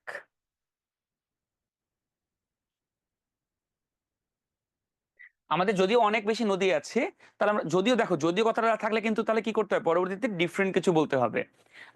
যদিও আমাদের অনেক বেশি নদী আছে, we are blessed with many reverse, তাহলে আমরা বলতে, কিন্তু তবু আমাদের কি আছে, অভাব আছে, we still lack drinking water. অনেক নদী থাকলে কি আমাদেরকে, we still lack drinking water, we can get bumper crop, bumper crop মানে ভালো ফসল, we can get bumper crop provided, আমরা বাম্পার ক্রপ পেতে পারি প্রোভাইডেড দ্যাট মানে শর্ত থাকে যে, আমরা মানে বলেছে যে বাম্পার ক্রপ, আমরা বাম্পার ক্রপ পেতে পারি প্রোভাইডেড দ্যাট, কি বলতে পারি, ইট রেইনস প্রপারলি, যদি ভালো করে বৃষ্টি হয়, তাহলে প্রপারলি মানে কমও না বেশিও না, যদি ভালো করে বৃষ্টি হয় আমরা ভালো ফসল পেতে পারি। শর্ত থাকে যে ভালো বৃষ্টি হয়। এখানে প্রোভাইডেড শব্দটা ইফ এর পরিবর্তে ব্যবহৃত হয় আর কি, বা প্রোভাইডেড দ্যাট দিয়ে আসলে ইফ মিন করা হয়। If it rains properly, provided that it rains properly. So এক্ষেত্রে মাথায় রাখবা, প্র্যাকটিসের কোনো বিকল্প নাই। তোমাদের প্র্যাকটিস করতে করতে দেখবা যে এই যে হেড ওয়ার্ড গুলো, যেমন এখানে হেড ওয়ার্ড হচ্ছে সো, এখানে হেডওয়ার্ড হচ্ছে হুইচ দুইটাতে, এখানে হেডওয়ার্ড হচ্ছে দো, তারপর এখানে এটা হচ্ছে প্রোভাইডেড দ্যাট, এগুলোর ব্যবহারগুলো জানতে হবে, মিনিং জানতে হবে। এবং তোমাদের যে কানেক্টর চ্যাপ্টার আছে, এই কানেক্টর চ্যাপ্টারটা ভালো করে পড়লে এখানে তোমাদের প্রচুর অনেক উপকার হবে, কারণ কানেক্টরের সাথে কমপ্লিটিং সেন্টেন্স টপিকটা পুরোপুরি রিলেটেড। অ্যান্সারগুলো যদি খেয়াল করে দেখো, তুমি দেখবা যে এই ভাবে তুমি অ্যান্সারগুলো করতে পারবে আর কি। এবারে দেখো নাম্বার 7 যে রুলটা আছে, নাম্বার 7 যে কোশ্চেনটা হয়, এই কোশ্চেনটা বেশ গুরুত্বপূর্ণ। এবং এখানে দেখো অন্য সবগুলোর থেকে এটা একটু আলাদা, কারণ এখানে 10টা কোশ্চেন থাকে 10 মার্ক। এবং এখানে বলেছে দেখো change the sentence according to direction, মানে তোমাদেরকে এখানে একটা সেন্টেন্স দেওয়া থাকবে এবং এখানে একটা ডিরেকশন দেওয়া থাকবে, এবং এই সেন্টেন্স অনুযায়ী তোমাকে, এই ডিরেকশন অনুযায়ী তোমার সেন্টেন্সকে পরিবর্তন করতে হবে। কিন্তু মাথায় রাখতে হবে যে ট্রান্সফরমেশনের বেসিক ব্যাপারটা হচ্ছে যে এখানে আমরা স্ট্রাকচারকে চেঞ্জ করি, কিন্তু কখনোই কোনো মিনিংকে আমরা কোনো চেঞ্জ বা পরিবর্তন করতে পারি না। আমাদের শুধুমাত্র আমরা চেঞ্জ করতে পারি কাকে, স্ট্রাকচারকে, অথবা স্ট্রাকচারকে আমরা গ্রামাটিক্যাল চেঞ্জ করতে পারি, কিন্তু মিনিংগত কোনো চেঞ্জ ট্রান্সফরমেশনে হয় না। সো এই ধরনের প্রশ্ন সলভ করার ক্ষেত্রে তোমাদেরকে মাথায় রাখতে হবে তুমি এমনভাবে ট্রান্সফরমেশন করবা যাতে কোনো মিনিং যাতে পরিবর্তন না হয়। এবং রুলসগুলো যদি তুমি ভালো করে শেখো তাহলে দেখবা যে এই টপিকটা খুব ইজি হয়ে যাচ্ছে। তো আমরা কিছু রুলস, আমরা 10টা কোশ্চেন সলভ করলে আমরা অনেকগুলো রুলস নিয়ে এখানে আলোচনা করতে পারবো। প্রথমে বলা আছে দেখো যে communication technology is a wonderful invention করতে বলেছে, কি এক্সক্লামেটারি করতে বলেছে। সো তোমরা যারা আমার কথাগুলো ধরতে পারবা তুমি একটু খেয়াল করে দেখো, এখানে দেখতে হবে যে আর্টিকেল আছে কিনা। যদি কোনো সেন্টেন্সে আর্টিকেল থাকে, মানে অ্যাসার্টিভ সেন্টেন্সে যদি আর্টিকেল থাকে, কার আগে? অ্যাডজেক্টিভের আগে যদি আর্টিকেল থাকে, তাহলে ওই সেন্টেন্সকে যখন আমরা এক্সক্লামেটারি করব তখন আমরা ব্যবহার করি হোয়াট এ, হোয়াট এ অথবা হোয়াট অ্যান্ড, এই দুটো আমরা ব্যবহার করি। তাহলে communication technology is a wonderful invention, তাহলে কি বলতে পারি? What a wonderful invention communication technology is, 100% correct. Okay, তারপর বলেছে দেখো people suffer a lot from water logging. Interrogative, ইন্টারোগেটিভের ক্ষেত্রে যে গাইডলাইনটা আমরা দিব বা যে সাজেশনটা আমি বলবো সেটা হচ্ছে যে ইন্টারোগেটিভের ক্ষেত্রে তোমরা ট্যাগ কোশ্চেন পারো না, সেই ট্যাগ কোশ্চেনের যে বেসিক রুলটা সেই রুলটাকে কিন্তু আমরা ব্যবহার করে অ্যাসার্টিভ থেকে ইন্টারোগেটিভ করতে পারি। কিভাবে? তাহলে ট্যাগ কোশ্চেনের বেসিকটা কি?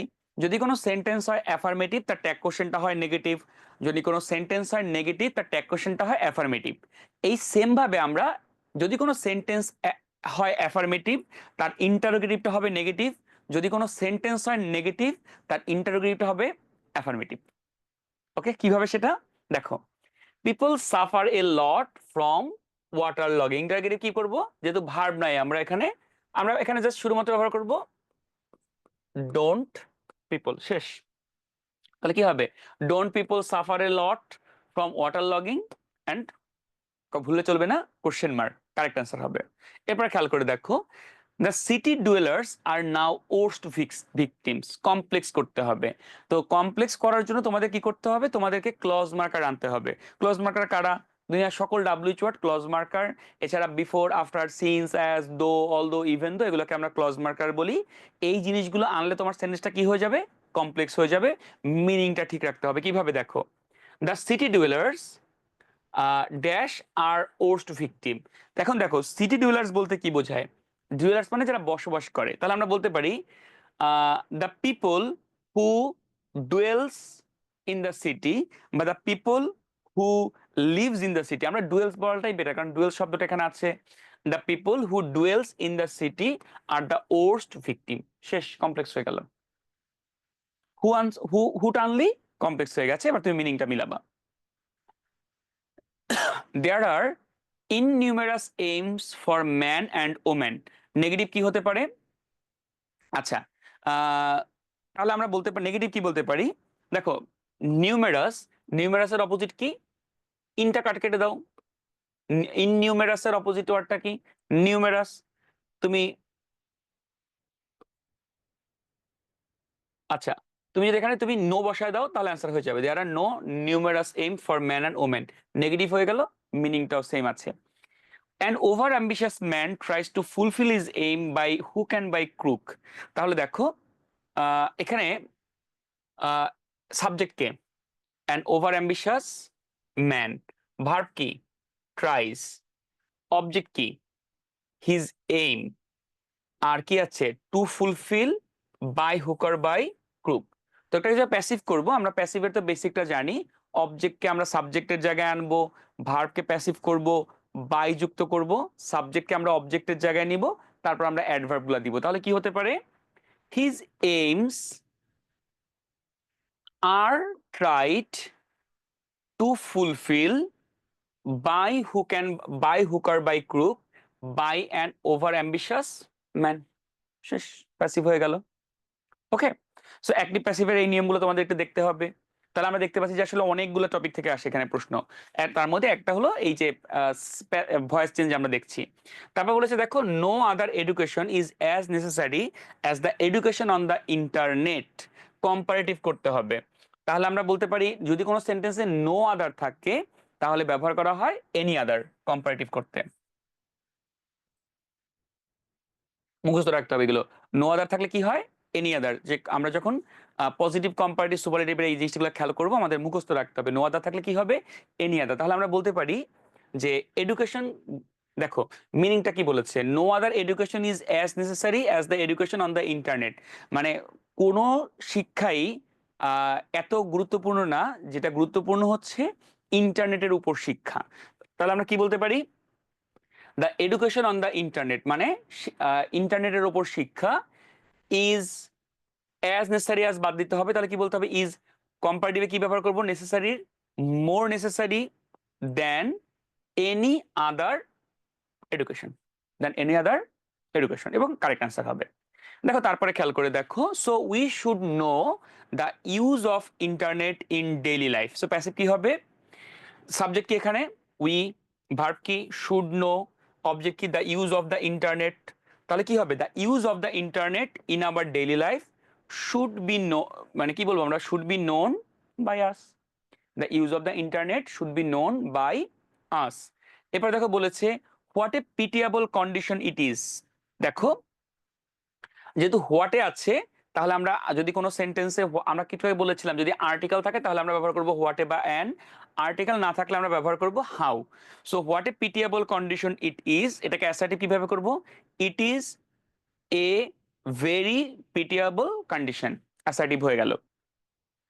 দে can not taste the dreamy world of the internet. আমরা দেখো ওই যে একইভাবে ক্যান নট আছে, যেহেতু সেন্টেন্সটা নেগেটিভ, এর ইন্টারোগেটিভ করতে আমরা এটাকে অ্যাফার্মেটিভ করতে হবে। কিভাবে, আমরা জাস্ট ক্যানটাকে নিয়ে আসবো, can they taste the dreamy world of the internet, question mark. That the earth depends on it is known to all, active কি হবে, is, it is known to us, তাহলে কি হবে, উই নো, শেষ, it is known to আসকে আমরা just we know দিব, we know that the earth depends on it. এটা হলো passive voice of complex sentence. Complex সেন্টেন্সে প্যাসিভ ভয়েসের ক্ষেত্রে আমরা ওই যে ইট ইজ নোন টু আস বা এইভাবে আমরা ব্যবহার করে থাকি। এখানে আমরা প্যাসিভ থেকে অ্যাক্টিভ করেছি এবং এই একই প্যাটার্ন আমাদের ফলো করতে হবে। এখানে আমরা অ্যান্সারগুলো দিয়েছি, অ্যান্সারগুলো একটু দেখে নিবে, যে বা we know that the earth depends on ইট। এবারে খেয়াল করে দেখো সাফিক্স প্রেফিক্স। তো আমরা সাফিক্স প্রেফিক্সের বেসিকটা যদি একটু খেয়াল করি, এটাকে মূলত বলা হয় অ্যাফিক্স। অ্যাফিক্সটাকে যদি মানে এটা হলো একটা, প্রথমে দেখো একটা বেইজ ওয়ার্ড থাকবে। তো বেইজ ওয়ার্ডের আগে, বেইজ ওয়ার্ডের আগে যদি কোনো কিছু, যেমন ধরো বেইজ ওয়ার্ডের আগে যদি কোনো কিছু যুক্ত করা হয় তাকে বলা হয় প্রিফিক্সেস, পরে কিছু যুক্ত করা হলে তাকে বলা হয় সাফিক্স। ওকে, যেমন ধরো কিভাবে, যেমন ধরো লার্জ, লার্জ একটা অ্যাডজেক্টিভ, লার্জ অর্থ লম্বা। সো এটাকে যদি তুমি বলো যে লম্বা করা, ইংলিশটা তাহলে কি, তাহলে ইংলিশটা হবে এনলার্জ। তারপরে যদি বলো ভাই এটা নাউন কি, তাহলে হবে এনলার্জমেন্ট। তারপর যদি আমি বলি ভাই এটা অ্যাডভার্ব কি, তাহলে হবে লার্জলি। তাহলে দেখো মূল ওয়ার্ড কোনটা, মূল ওয়ার্ড হচ্ছে লার্জ। মানে যেই ওয়ার্ডকে ভাঙলে আর নতুন করে কিছু পাওয়া যায় না, সেটাকে আমরা বলি বেইজ ওয়ার্ড বা রুট ওয়ার্ড। এর আগে যেটা যুক্ত হয় সেটা হচ্ছে প্রিফিক্স, পরে যেটা যুক্ত হয় সেটা হচ্ছে সাফিক্স। তো কোন একটা সেন্টেন্সে সাফিক্স আগে যুক্ত হতে পারে, প্রিফিক্স পরে যুক্ত হতে পারে, আবার কখনো কখনো কোন একটা ওয়ার্ডের ক্ষেত্রে দেখবা সাফিক্সে যুক্ত হয়েছে, প্রিফিক্সে যুক্ত হয়েছে। হ্যাঁ, তো সাফিক্স প্রিফিক্সের এই বেসিক জায়গাগুলো খেয়াল রাখতে হবে। এখানে কতগুলো জিনিস মাথায় রাখতে হবে, যেমন নাউন তৈরি হয় মূলত সাফিক্স দিয়ে। নাউনের সাফিক্স কারা কারা, TION, SION, তারপরে আছে ZION, ITY, EROR, ISM, HOOD, DOM, MENT, SHIP, এগুলো হচ্ছে নাউনের সাফিক্স। যেমন ধরো যদি বলা হয় ডেভেলপ, সো ডেভেলপের নাউন কি, ডেভেলপমেন্ট। বেটারের নাউন কি, বেটারমেন্ট। যদি বলা হয় কর্পোরেটের নাউন কি, কি হবে, কর্পোরেশন। যদি বলা হয় পিওরের নাউন কি, কি হবে, পিউরিটি। যদি বলা হয় ন্যাশনালের নাউন কি হবে, ন্যাশন তো হবে, আর এটা হবে কি, ন্যাশনালিজম। যদি বলা হয় ব্রাদারহুড, চাইল্ডহুড, এগুলো কোন পার্ট অফ স্পিচ, নাউন হবে। আবার অ্যাডজেক্টিভ জন্য আমরা ABLE যুক্ত করতে পারি, LOI যুক্ত করতে পারি, ইত্যাদি অনেক কিছু যুক্ত করে অ্যাডজেক্টিভ তৈরি করা যায়। এখন আমরা দেখি কখন কোন জায়গায় কোনটার প্রয়োজন হয়, এবং এটা কিন্তু আমরা ওই শুরু থেকেও একটু একটু করে শিখছি। যেমন বলেছে দেখো, life without leisure and dash is dull. And সবসময় দুটো একই রকম ওয়ার্ডকে যুক্ত করে। যদি অ্যান্ড নাউনকে যুক্ত করে তাহলে, যদি অ্যান্ডের আগে আগে একটা নাউন থাকে তাহলে অ্যান্ডের পরে একটা নাউন হয়, অ্যান্ডের আগে যদি একটা অ্যাডজেক্টিভ থাকে তাহলে অ্যান্ডের পরে একটা অ্যাডজেক্টিভ হয়। সো অ্যান্ড হচ্ছে সবসময় একই জাতীয় পার্ট অফ স্পিচকে কানেক্ট করে থাকে।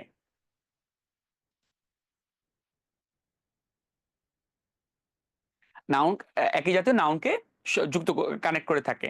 সো দেখো এখানে এন্ড এর আগে লেজার, লেজার একটা নাউন, সেখানে একটা নাউন লাগবে। রিল্যাক্সের নাউন কি বলতো? Relaxation. So life without leisure and relaxation is dull. Life becomes dash if one does not have any time to enjoy the dash objects of nature. তাহলে আমরা কি বলতে পারি? লাইফ কি হয়ে যায়, মানে কেউ যদি এনজয় করতে না পারে, তাহলে দেখো পুরো লাইনটা পড়ে ফেলবা। লাইফ যদি কেউ এনজয় করতে না পারে তাহলে তার লাইফটা কি হয়ে যায়? চার্মলেস। যেমন চার্মের একটা অ্যাডজেক্টিভ হচ্ছে চার্মিং, আবার কি হতে পারে? চার্মলেস, মানে তার জীবনটা চার্মলেস হয়ে যায় if one does not have any time to enjoy the dash objects. তাহলে কেমন অবজেক্ট? অবজেক্টকে মডিফাই করতে হবে। নাউনকে মডিফাই করতে যেই পার্ট অফ স্পিচ ব্যবহার করা হয় সেটা হচ্ছে অ্যাডজেক্টিভ। বিউটির অ্যাডজেক্টিভ কি হবে? Beautiful. Enjoy the beautiful objects of nature. এবার দেখো ওয়ার্ক। সো ওয়ার্ককে আবার অ্যাডজেক্টিভ করতে হবে। মনোটোনি, মনোটোনি হচ্ছে নাউন, এটা অ্যাডজেক্টিভ হচ্ছে monotonous. So monotonous works hinder the dash of work. আমরা কিন্তু আজকের ক্লাসে এই জিনিসটা আবার পড়েছি। দা এবং অফের মধ্যে কি হয়? নাউন হয়। স্মুথের নাউন কি হবে? Smoothness. Hinders the smoothness of work. Leisure dash rich. তাহলে দেখো লেজার একটা সাবজেক্ট, সাবজেক্টের পরে কি লাগবে? ভার্ব লাগবে। রিচের ভার্ব কি? Enrich. So leisure enrich our spirit to work. Everybody knows that dash is, কি বলতে পারি আমরা বলতো? Dash is harm. তাহলে কি বেশি কাজ করা খারাপ নাকি অতিরিক্ত কাজ করা খারাপ? অতিরিক্ত কাজ করা খারাপ। তাহলে আমরা কি বলতে পারি? Over working is harmful. Over working কি আমাদের জন্য harmful. Leisure does not mean, মানে লেজার দিয়ে কি মিন করে না? Idleness. Leisure does not mean idleness. It gives freshness by dash our energy. সেখানে আমরা কি বলতে পারি? বাই রিনিউইং আওয়ার এনার্জি বা রিচার্জিং আওয়ার এনার্জি। হ্যাঁ, সো এই খেয়াল করবা, এইভাবে আমরা কিন্তু অ্যান্সারগুলো করতে পারি খুব সহজ করে আর কি। এবার দেখো আমাদের যে নেক্সট টপিকটা সেটা হচ্ছে ট্যাগ কোশ্চেন। তো ট্যাগ কোশ্চেন টপিকটা আসলে সবার জন্যই খুব ইজি, কারণ এইটাই আমরা আসলে খুব খুব আনন্দ নিয়ে কিন্তু আমরা ট্যাগ কোশ্চেন অ্যান্সার করতে পারি, কোনো রকম প্রেশারও আমাদের জন্য হয় না। সো ট্যাগ কোশ্চেনের ক্ষেত্রে আমরা আসলে অনেকগুলো রুলস পড়তে হয়। তোমরা যে এক্সেপশনাল যে রুলসগুলো আছে ওইগুলো একটু খাতায় নোট করে নতুন করে একটু ভালো করে দেখবা। যেমন ধরো প্রথমে আছে, দেখো আমি এখানে কতগুলো এক্সেপশনাল মানে এক্সাম্পল দেখি। যেমন ধরো প্রথমে আছে দেখো, ও আচ্ছা জানি, এখানে প্রশ্ন থাকবে 5টা, 1 মার্ক করে, 5 মার্কের answer. So let, sorry, let us have a discussion. যদি কোনো সেন্টেন্সে দেখো লেট আস থাকে অথবা লেটস থাকে, এই দুটো জিনিস যদি থাকে তাহলে এটা ট্যাগ কোশ্চেন হয় শ্যাল উই। গেল। সো লেটস থাকলে অথবা লেট আস থাকলে এটা ট্যাগ কোশ্চেনের ব্যবহার করি শ্যাল উই। এবার দেখো বলেছে time and tide wait for none. এখানে ওয়েট আছে, তাই তো? সো ওয়েট যেহেতু আছে, যদি ভার্বের সাথে এস বাই এস থাকে তাহলে ডাস ব্যবহার করা হয়, এস বাই এস না থাকলে ডু ব্যবহার করা হয়। So time and tide wait for none কি হবে? Do they. But man knows little of it. কোন সেন্টেন্সে যদি লিটল অথবা ফিউ থাকে তাহলে ওই সেন্টেন্সটার ক্ষেত্রে আমরা কিভাবে ব্যবহার করব? But man knows little of it. তাহলে আমরা এই যে নোজ আছে, তাহলে আমরা কি ব্যবহার করব? But man, okay, do, do, আচ্ছা, টাইম এন্ড ওয়েট ফর নাম ডু দে, অথবা এটা এটা আমরা ইজেন্ট ইটও ব্যবহার করতে পারি। কেন ব্যবহার করতে পারি ইজেন্ট ইট?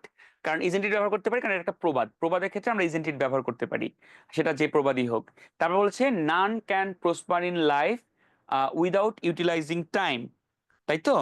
আহ, আচ্ছা, but man knows little of it. মানুষ এটার কম জানে। তাহলে কি হবে? এখানে খেয়াল করে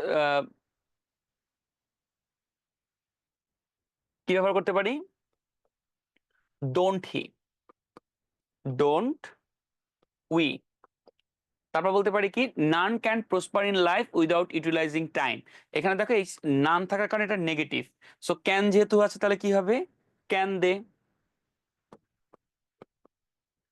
আচ্ছা, এখানে মাথায় রাখবা যদি কোনো সেন্টেন্সে থাকে চারটা জিনিস, যেমন ধরো every thing, everything, something, anything, তাহলে ট্যাগ কোশ্চেনটা হয় ইজন্ট ইট। আর যদি তোমার থাকে, যদি থাকে তোমার নো ওয়ান অথবা এভরিওয়ান, মানে ওয়ান থাকলে হয় তোমার হচ্ছে do they. Okay, so none can, মানে এটা আমরা প্লুরাল হিসেবে ধরি। So none can prosper in life without utilising time, কি হবে, can they. So everybody realise this truth, so কি হবে বলতো, এভরিবডি শুড আছে এখানে অবশ্যই একটা, so everybody should realise this truth, কি হবে, শুডেন্ট দে। এভরিবডি সেক্ষেত্রে আমরা প্লুরাল ধরি, so everybody should realise this truth, shouldn't they. So আমি কি বললাম, তাহলে এই রিলেটেড তোমরা রুলস গুলো পড়ে ফেলবা, খুবই কম সময় লাগবে। এরপরে যে এক্সাম্পল গুলো তোমাদের দেখবা যে বোর্ড প্রশ্নে আছে, সেই প্রশ্নগুলো সলভ করলে it will be more than enough for you for taking preparation. এবারে একটু আমরা যদি পরেরটায় যাই, সেটা হচ্ছে কানেক্টর। সো কানেক্টরটা বেসিক্যালি আমাদের সবারই খুব কঠিন লাগে এই টপিকটা, কিন্তু কানেক্টরটা আসলে অত বেশি কঠিন না। আমাদের আসলে একটু মিনিং গুলো জানতে হয়, মিনিং গুলো জানলে আমরা এইগুলো অ্যান্সার করতে পারি। বলেছে দেখো, এখানে কানেকশনের ক্ষেত্রে 5 মার্ক থাকে। Corruption has become a part and parcel of life dash, no office work is done without corruption. আচ্ছা, dash, no office work is done without corruption, people have taken it as an acceptable practice। যেহেতু কোনো অফিসের কাজ corruption ছাড়া complete হয় না, মানুষ এটাকে একটা প্র্যাকটিস, মানে হচ্ছে তাদের একটা মানে গ্রহণযোগ্য আচরণ বা ব্যবহার হিসেবে ধরে নিয়েছে। সো আমরা কি বলতে পারি, সিন্স অথবা অ্যাজ। সিন্স বা অথবা অ্যাজ মানে যেহেতু, সো যেহেতু দিলে আমরা অ্যান্সার করতে পারি যেহেতু dash this evil practice should be stopped, তাহলে আমরা কি বলতে পারি, কিন্তু এই বাজে প্র্যাকটিসটা বন্ধ হওয়া উচিত, but this evil practice should be stopped dash the government is strict it will be possible. So যদি সরকার শক্ত হয় এটা সম্ভব, যদি ইংলিশ কি বলতো, if dash some corrupts are punished it has not been evicted from government office. একটু আগে বলেছিলাম যে যদিও, যদিও ইংলিশটা কি বলতো, though. Though some corrupt official are punished, কিছু করাপ্ট অফিসিয়ালকে যদিও পানিশ করা হয়েছে, it has not been evicted from government office, এটাকে এই করাপশনকে কি করা হয় নাই, সরকারি অফিস থেকে বাতিল করা বা বাদ দেওয়া যায়নি। Dash must be eradicated at any cost, so কি হবে, সো দেয়ারফর বলতে পারি আমরা, অথবা সো ব্যবহার করতে পারি, so it must be eradicated at any cost. So এটাকে আমাদের কি করতে হবে, যে কোনো মূল্যে বিতাড়িত বা দমন করতে হবে। তোমরা এখানে মিনিং গুলো ভালো করে পড়বা, ওই একই টাইপের যে জিনিসগুলো তোমরা ওই যে জিনিসগুলো শিখবা, যে কারণের জন্য কি কি হয়, সময়ের জন্য কি কি হয়, জায়গার জন্য কি কি হয়, কোন সেন্টেন্সের একাধিক তথ্য দেওয়া থাকলে প্রথম তথ্যের ক্ষেত্রে কি ব্যবহার করা হয় ফার্স্টলি, দ্বিতীয় তথ্যের ক্ষেত্রে সেকেন্ডলি, বা দেন, থার্ডলি, আফটার দ্যাট, এই বিষয়গুলো ভালো করে জানলে ইট উইল বি এনাফ। এরপরে দেখো ক্যাপিটালাইজেশন অ্যান্ড পাংচুয়েশন, এটা খুবই ইন্টারেস্টিং একটা টপিক, বেশ ইজিও। তো এটা তোমরা একটু অ্যান্সার করার ক্ষেত্রে একটু সতর্কতা অবলম্বন করবা। এখানে দেখো বলেছে William Shakespeare the monarch of world literature was born. এখন দেখো এই, এখানে দেখো আমরা তো বলতে পারি উইলিয়াম শেক্সপিয়ার ওয়াজ বর্ন, সেন্টেন্সটা কারেক্ট না? তো এই যে দেখো, এই যে তাকে নিয়ে কথাটা বলা হয়েছে, এইটাকে বলা হয় অ্যাপোজিটিভ। যেমন ধরো Rahim a good boy is my brother.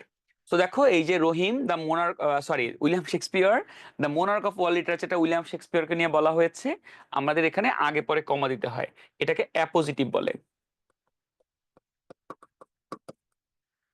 Was born on 23rd April 1564। তো আমরা যখন এই যে দেখো ডেট এবং মাস এই দুটার পরে কমা দিতে হয়। ওকে, তো ডেট এবং মাসের পরে আমরা দিলাম ওয়াজ বর্ন অন এপ্রিল এত in Stratford on Avon, Stratford on Avon.